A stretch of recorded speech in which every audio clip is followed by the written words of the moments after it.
Welcome to the Movie Tyme Guys. These two guys love old theaters, their histories, and the cool stuff inside them.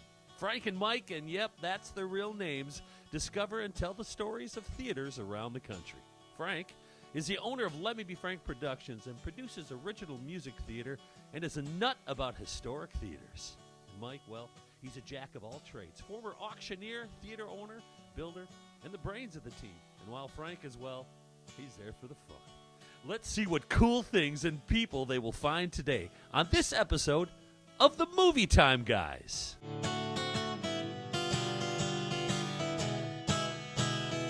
Hey everybody, welcome to another edition of Movie Tyme Guys. Mike. Am I Frank? Me. Yeah, you're Frank. Hey, you know who we got back there? Who do we got? A director. Hey Nate, can you say hi?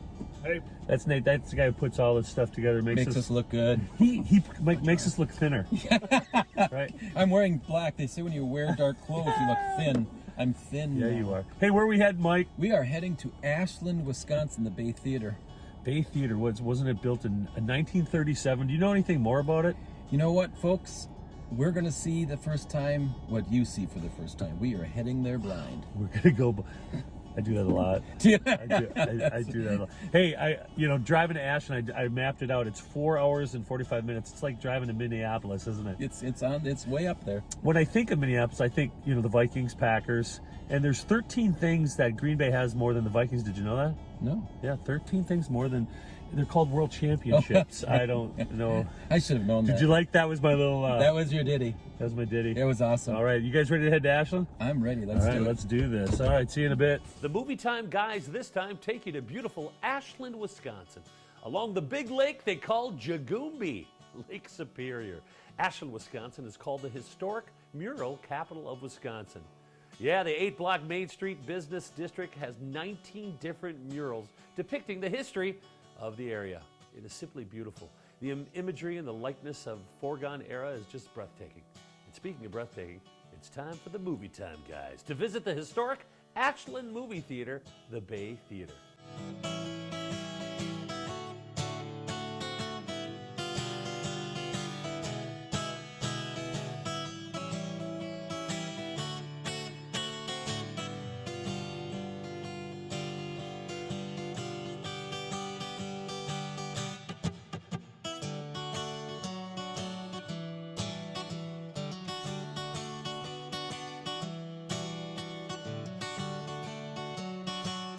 Hey, we're in the Bay Theater, Ashland, Wisconsin. Mary Beth, tell me about Ashland, Wisconsin. Why Ashland?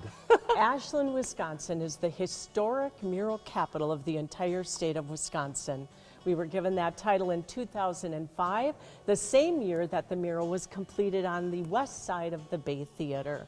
We're very proud of it. We have 20 murals here in Ashland. They all depict real people that were born and raised and somehow connected to our community. Well, I tell you what, we were driving around taking pictures of the mural, and the one on the Bay Theater building has prominence with a famous person, and who is that? That does. Well, it's all veterans, Okay. First of all, and it's all branches of service, and we're very proud of each and every one of them. Ozzie Gregoire. Ozzie is on the end. He's the one that stooped down kind of on his knee, the sailor. And Ozzie was a mainstay here in Ashland. He was in all of the restaurants. He would come down Vaughan Avenue where he lived, and he would go into the restaurants and everybody would go, "Hi, Ozzie, how you doing?" And Ozzie had no idea that he was going to be on that mural until the day of the dedication. It was very emotional because of it being veterans, and we had one veteran that was even at war at the time, Chad Kupchak.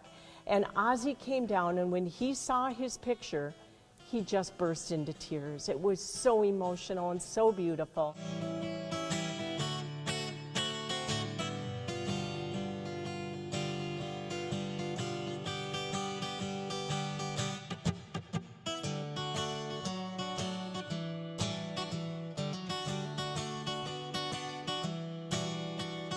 Hey, we're here with Ed Monroe from Ashland, Wisconsin. Ashland, Ed, you grew up here, right? I did. Grew up here. So you're familiar with this theater.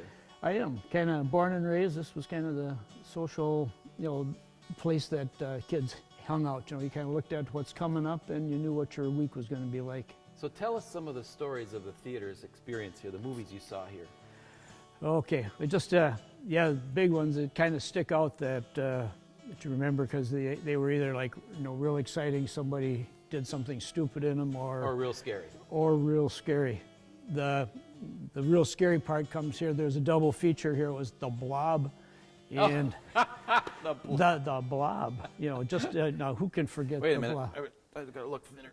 Okay, go ahead with the Blob story. But before you got to the Blob, you had to go through I Married a Monster from Outer Space, which like scared the heck out of me. It was like one of those 7 trips to the bathroom just to be able to endure, all the people being vaporized and the cities being destroyed. About what time frame? When was that? What year about? Oh, that had to be like 62 maybe. Oh, wow. 61, So 60. is it black and white? The I Married a Monster from Outer Space was black and white, and then the Blob was in color. So Mike, it's a little dusty up here. Yeah, just relaxing on the stage. What are we looking at here? It's like these are lights all the way across here. So those are light sockets like every 6 inches. Why are they there? I imagine when they did live performances, you're a live performance Yeah. guy. I imagine that lit this up beautifully. That would light up my feet. So, can you see that, Nate? All those light bulbs. So what they would do, they'd have, you know what type of wattage they'd be in there? I don't even know. If I'm gonna touch it, just see if they work. Okay, should I do it? Devil dog, dare me? Dare me? Lick your finger first. Here we go. No, this doesn't work. So this was the Bay Theater. You could actually perform on Right stage here. Yeah. Very Isn't that cool. wild? Wow. What the history of this building is amazing. It's crazy. Hey, let's go up in the projection booth and see the real history. You got it. All right.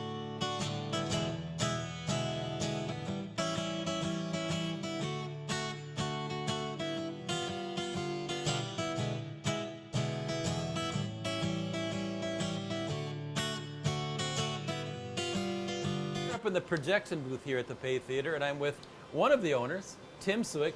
I've known Tim forever.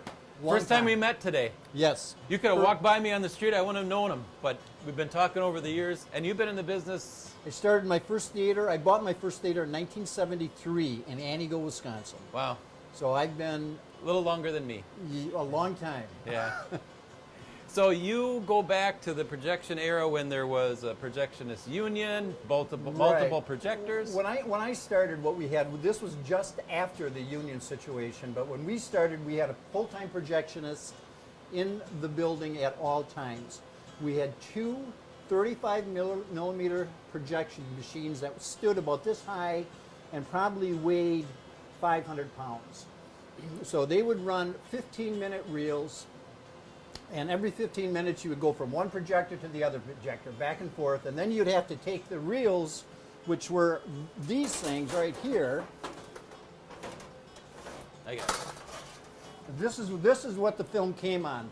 A movie would have approximately 6 to 10 of these. These would run 12 minutes. So the projectionist would thread this machine, run 12 minutes, and have another one set over there. And when he saw a little blurb on the screen, he'd start that one. So the film is continuous. And that's what our projectionist did for the first 80 years of our business. Wow. And how did they create the light? It was like an arc welding rod, or it was a carbon Right. arc? Or? It was a carbon arc machine, which basically, doing it the simple factor, was a welding arc, and it was actually could weld. So they would take the machine, and there was a lamp behind it, a mirror behind it. So those 2 arcs would light here. It would go through, hit that mirror, and then it would go through the lens and end up on the screen. So this is where one projector would actually be standing. That correct? is actually the square that the projector sat on. So this would have been a 220 feed. This came in here to light up that arc, or those 2 carbon arcs, to create the light that would show out on the screen. Many people maybe won't all remember this, but many, many times in this theater business, you'd be watching a movie and you would actually see the film burn across. And what that was is when the film broke. Does this bring back a There memory? it is. This is an actual burn mark. When this film got stuck in the projector, that light was so bright and so intense, it would burn this thing out in about 2 or 3 seconds. So this brings back memories. That brings back, not good ones, but that brings back memories. Yes, it I does. remember that too, where they come out and go, the screen's on fire. Like, and it'd be just a mangled mess by the time you'd get in there, right? When a film would get broken or get tied up or get stuck in a machine, many times it was a cancellation of the movie. Yeah. Because you would lose 15 minutes of the show, and a lot of customers didn't have a sense of humor, so they would not allow us to do that. Yeah, so that was right. a different story. What is this up here now? Tell me a little bit about that situation. All right, this with here, this. if you notice those reels that we just looked at, this would be on the bench, and when you would run the film through the projector, you put this one here and that one there and run it through this little power thing, and it would drive the film from that side to this side and rewind it, so it would always be heads up.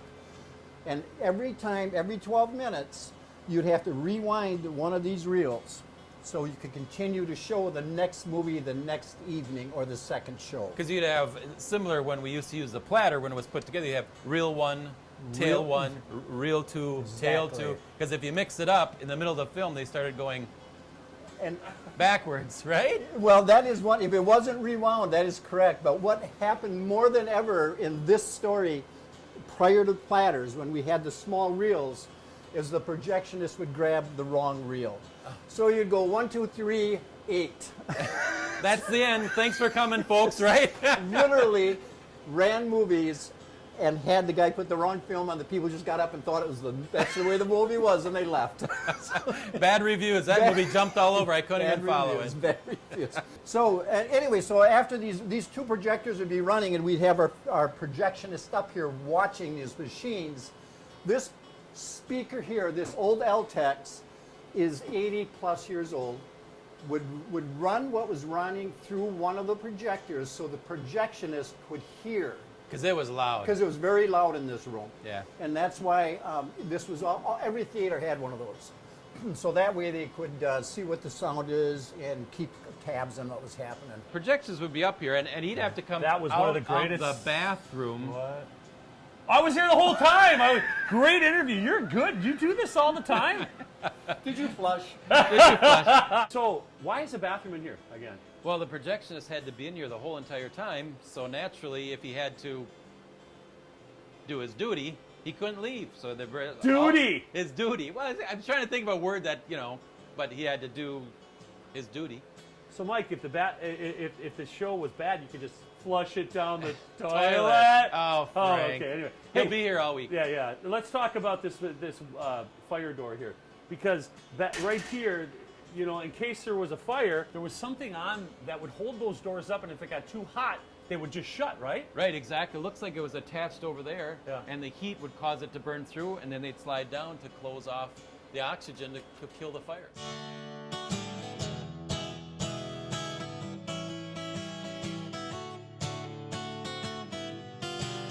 We're down in the depths of the Bay Theater, and this was called, I believe, a powder room, where the women would come and they would come down here and powder, right? Is that what they would do? I think so. They would, but check this out. You can see the old bubbler.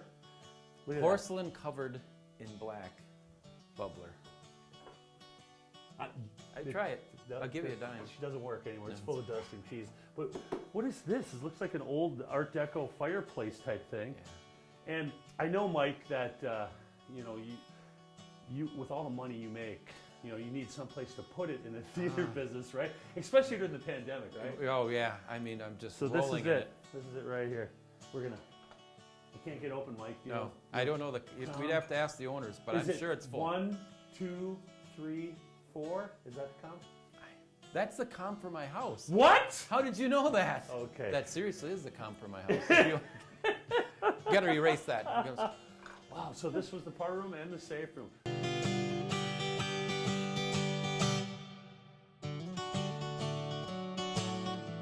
Wow, Mike, another safe. You guys do well in this movie industry. Apparently, there's some real valuable things here inside the safe at the Ashland. Can you Theater. crack it? I'm gonna try. I got it. You got it. Wow. Oh, man, that's heavy. There's another one. What? 1, 2, 3, 4. Okay, got it. Okay. There's another one. What? It's got to be something valuable. Valuable. Something in there. What is it? It is valuable. Did you set that up? No. You sure? Try it. See how fresh it is. All right.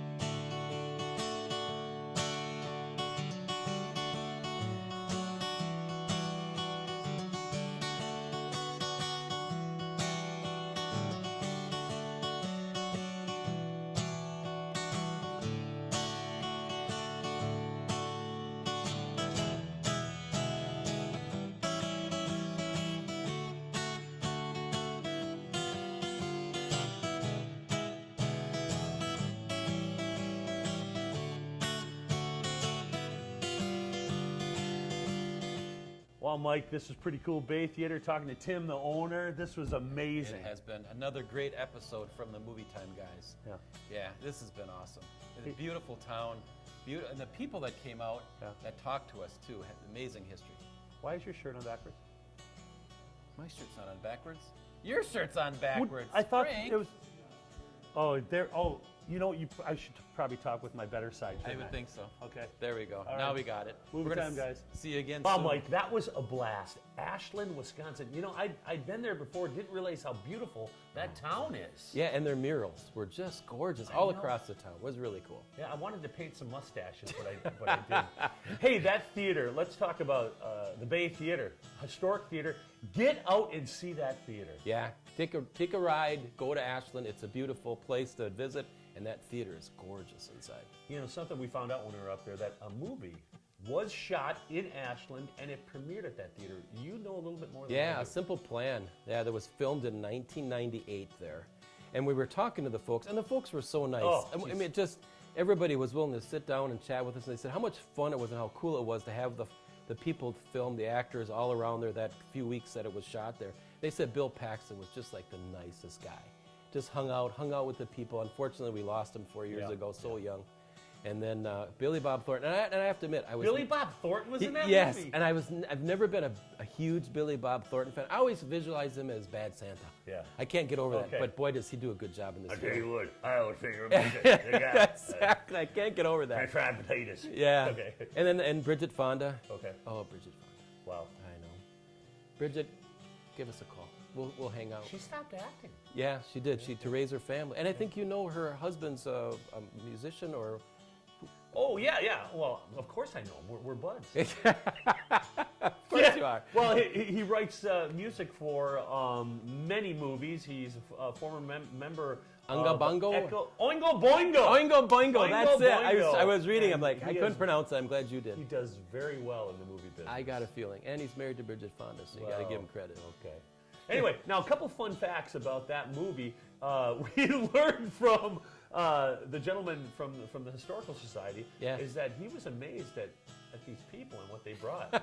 What was his story? He kept saying, well, he was the mayor, and you know, of course they brought in their trailers and they brought in their tents and the different things while they're filming. He goes, and all of a sudden, all these beautiful people were hanging around. I knew they weren't from around here, and I'm like, well, what does that mean? Are you like, you know, I mean, there's not beautiful people in Ashland normally? And he kept saying it, and they were just gorgeous, all these beautiful people. I'm like, oh, well, yeah, there's a lot of beautiful people in Ashland, not just coming in from Los Angeles. I mean, they're all beautiful, right? But it was so funny. His story was hilarious. And the movie's called A Simple Plan, and I think they're going to show it Right after this episode. right after this episode. Join us next time. We got a cool theater we went and visited in Park Falls. Tell us a little bit about that Park theater. Falls, Yeah. the Falls Theater. Yeah, great folks again. The owners have done a real good job remodeling it. And in the same way, they kept all the history and they kept some of the murals and they kept a lot of the authentic things from years gone past. It's a cool place. And Hey, we found some cool stuff. We found a movie from 1954. They didn't know it A was hidden there. gem. Didn't Yeah. know it was there. Great. We didn't watch it. So next time, Yeah. Hey, yeah. And if you have any ideas about old theaters, historic theaters in your community, check out Movie Time Guys on Facebook and let us know where that theater is. Maybe Mike and I will show up. yeah, maybe. All right. Maybe See you Bridget, next time. maybe Bridget Fonda too. All right. Call. See ya.